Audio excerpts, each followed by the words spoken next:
Hello, എല്ലാവർക്കും ലാവണ്യാസ് വേൾഡിലേക്ക് സ്വാഗതം.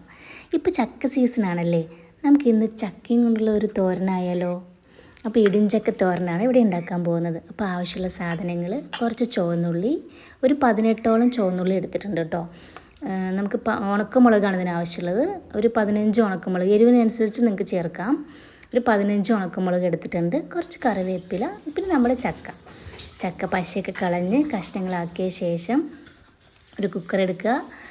അതിൽ കുറച്ച് മഞ്ഞൾപ്പൊടി, ഉപ്പ്, വെള്ളം, ഒരു ഗ്ലാസും 1.25 ഗ്ലാസ് വെള്ളം ഒഴിച്ചിട്ടുണ്ട് കേട്ടോ. എന്നിട്ട് ഞാനിതൊരു 3 വിസിലടുപ്പിച്ചിട്ടുണ്ടേ. 3 വിസിലടിച്ചാൽ കറക്റ്റ് വേവായിരിക്കും. അപ്പോൾ ചക്ക ഫ്രഷ് ആയതുകൊണ്ട് ഇത് മതി. 3 വിസിലടുപ്പിച്ച് വെന്ത് വന്നിട്ടുണ്ട്. നമുക്കിതിനെ ക്രഷ് ചെയ്തെടുക്കണം. അതായത് അമ്മയ്ക്കാണെങ്കിൽ സൂപ്പറാണ്, ജസ്റ്റ് ഒന്ന് എളുപ്പമാണ് അമ്മയുമേന്ന് ചതച്ചെടുക്കാൻ. പക്ഷേ ഞാനൊരു സ്പൂണും കൊണ്ട് ചതച്ചെടുക്കുക ചെയ്തിട്ടുള്ളത്.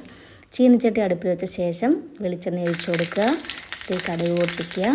നല്ല പച്ച വെളിച്ചെണ്ണ ഒഴിച്ചു കൊടുക്കണം കേട്ടോ. ഓയിലൊന്നും ഒഴിച്ചു കൊടുക്കല്ലേ, ഇതിന് മണം നമുക്കിങ്ങനെ വരണം. അതിനുശേഷം നമ്മൾ ചതച്ച് വെച്ച ചുവന്നുള്ളി ആഡ് ചെയ്ത് കൊടുക്കുക. നന്നായി വഴറ്റണം കേട്ടോ, നന്നായിട്ട്.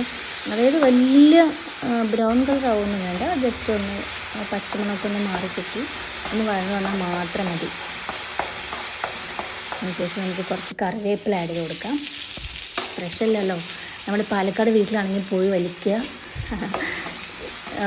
കടുക് പൊട്ടി എണ്ണ ഒഴിച്ച ശേഷമായിരിക്കും കറിവേപ്പില പൊട്ടിക്കാൻ പോണത്. ഇവിടെ അങ്ങനെ പറ്റില്ലല്ലോ. ഫ്രിഡ്ജിൽ വെച്ച് ഒരാഴ്ചയൊക്കെ ആയി കറിവേപ്പിലയാണ്, അതാണ് ഇങ്ങനത്തെ കളറ്. എന്നിട്ട് നമുക്ക് ചതച്ച് വെച്ച് ഉണക്കമുളകും കൂടി ചേർത്ത് കൊടുക്കാം കേട്ടോ. ജസ്റ്റ് ഒന്ന് വഴറ്റി കൊടുക്കുക. ഉണക്കമുളകിൻ്റെ ഒരു പച്ച മണം മാറുന്ന വരെ ഒന്ന് ജസ്റ്റ് വഴറ്റിയാൽ മാത്രം മതി. തീ കുറച്ച് വയ്ക്കാൻ ശ്രദ്ധിക്കണം, കരിഞ്ഞു പോയില്ലെങ്കിൽ. അപ്പം നന്നായിട്ട് വഴറ്റി കൊടുക്കുക. അതിനുശേഷം നമ്മുടെ ചതച്ച് വെച്ച ചക്ക അതിലേക്ക് ആഡ് ചെയ്ത് കൊടുക്കുക. എല്ലാം കൂടി ഒന്ന് നന്നായിട്ട് മിക്സ് ചെയ്യാം. ഉപ്പുണ്ടോ നോക്കണം കേട്ടോ. ഉപ്പ് ഞാനതിൽ കുറച്ച് ഇട്ടിട്ടുള്ളൂ. ഉപ്പില്ലെങ്കിൽ ചേർത്ത് കൊടുക്കാൻ ശ്രദ്ധിക്കണം, കൂടിപ്പോകരുത്. ഇത് നമ്മൾ തോരനായതുകൊണ്ട് കൂടിയാലും പണിയാണ്, കുറയ്ക്കാൻ പറ്റില്ല. മറ്റേതാണ് കറിയാണെങ്കിൽ നമുക്ക് വെള്ളം ഒഴിച്ച് എന്തെങ്കിലുമൊക്കെ സെറ്റാക്കാമെന്ന് പറയാം. അപ്പോൾ ഉപ്പ് നോക്കിയിട്ടിടണം. ഞാൻ നോക്കിയപ്പോൾ ഉപ്പ് നല്ല കുറവുണ്ട്, അപ്പോൾ ഞാൻ ആഡ് ചെയ്ത് കൊടുത്തു. അപ്പോൾ നമ്മുടെ ചക്കത്തോരൻ റെഡിയാണ്. ഇതിൽ ചെറിയ ഇങ്ങനെ വെള്ളം പോലെ ഇങ്ങനെ ഫീൽ ചെയ്യുന്നുണ്ടെങ്കിൽ ഒരു 2 മിനിറ്റ് ഒന്ന് അടച്ച് വെച്ച് വേവിക്കുക. അത് കണ്ടോ?